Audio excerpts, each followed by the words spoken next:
తేరాల రాజేంద్ర ప్రసాద్ గారి రచన కళ్యాణ శుభవేళ.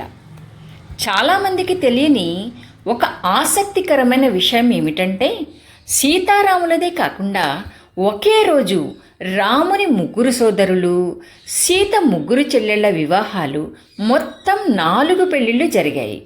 మిథిల రాజు జనకుడు తన కుమార్తె సీతకు వరుడిని ఎంపిక చేసేందుకు శివధనుస్సు పరీక్ష పెట్టాడు.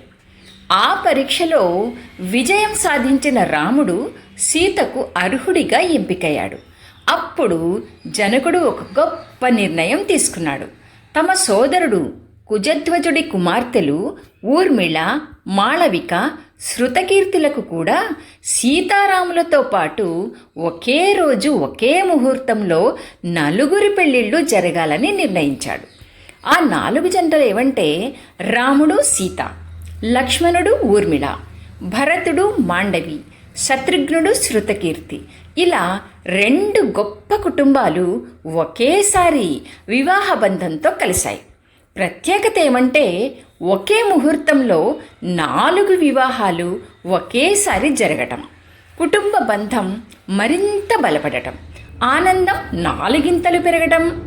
మరి సందేశం ఏమంటే, పెళ్ళి అంటే ఇద్దరి మధ్య మాత్రమే కాదు, 2 కుటుంబాల కలయిక.